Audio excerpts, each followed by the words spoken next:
Okay, so here's a good one. I think I can stay on this topic because it's going to be pretty short.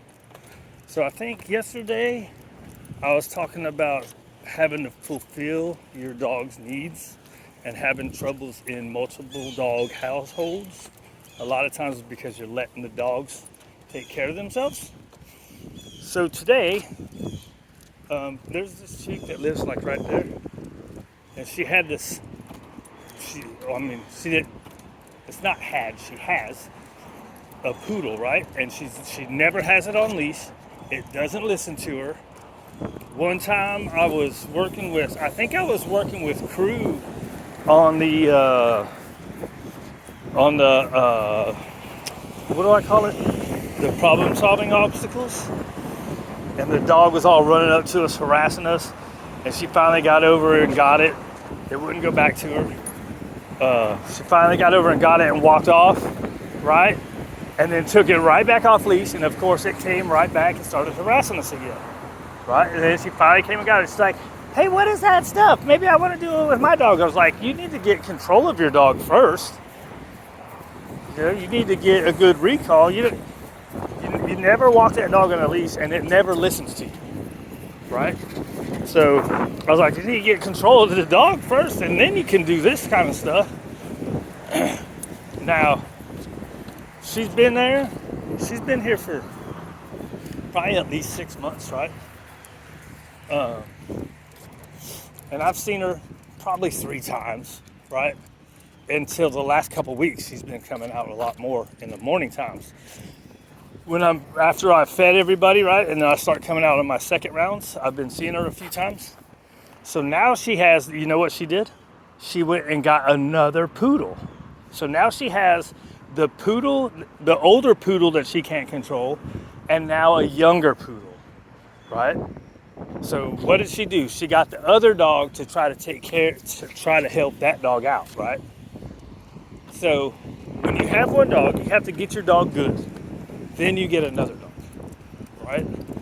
So since her first dog wasn't good, she sure shouldn't have this other dog out, run around off leash, right? And sure enough, there's this guy that walks by here all the time, and my dogs never go up to him. The only one that's ever gone up to him is Oscar, and that was after he came and talked to me.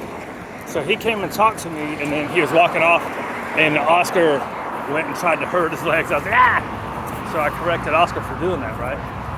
But he's the only dog out of all the dogs I've had out here that has walked up to him. And if he wouldn't have come and talked to me, he probably wouldn't have done it, right? But Oscar was off leash, blah, blah, blah. That's a whole new situation for Oscar.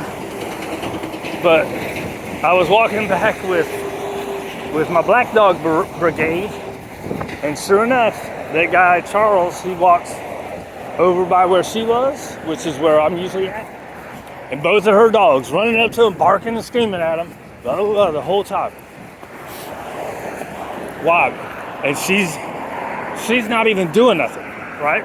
So not only are they doing it, but she's just standing there trying to call them. It's like, they can't hear you saying their name. You're not raising your voice. You have no kind of distinct sound for a recall, which they have no recall, obviously, right?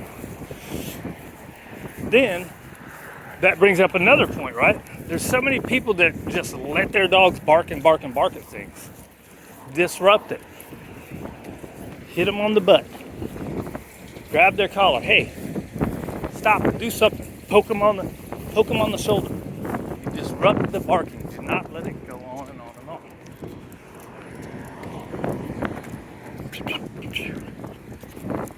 Right? Let's see. I had to run for this car.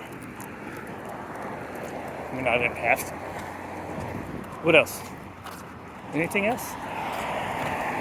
But if you have no recall, keep your dogs on the line, on the long line, right? So that long line, they don't listen to you. They start going up to other people walking around. You pull them back. Negative reinforcement. Pull them back. Or you correct them for doing it. I like to start with the negative reinforcement first, which would be like, say that tree's a person and he starts going to him, I would do this. Yeah, go ahead. time. Make them follow that leash pressure. Then, after quite a few of those, then if they still want to try to go to the people, that's when you go to a correction. Some people correct it from the very start. I like to first teach the recall, right?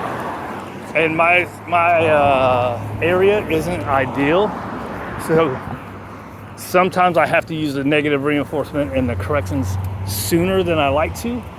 I like to get a nice, pretty good recall, and then, right? But you can't control, when you're in public, you can't control what other people are doing. That's why we have these things, right? Until you trust a dog. This guy I'll never trust. We have too many cats around. He likes people too, but I don't think he's ever shown interest in people when we've been playing.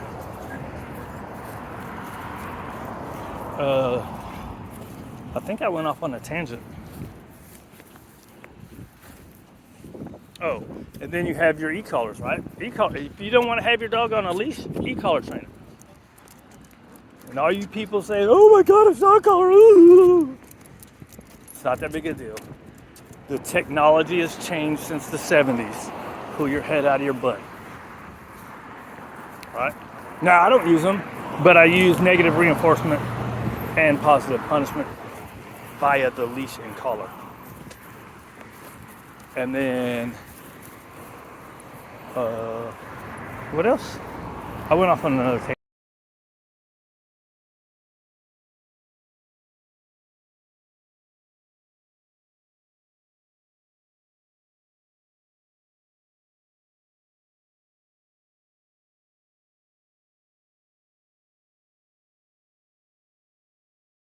People, if you teach a dog nothing at all, teach it a recall. Oh, it's time to turn around. Anyways, hey, you want to go back around the thing? It's starting to get warm, dude. This is like what, two more minutes.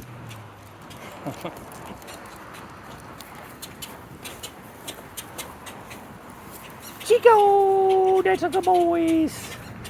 That's a good boys. Alright, we're out of here. Oh, that's only 8 minutes?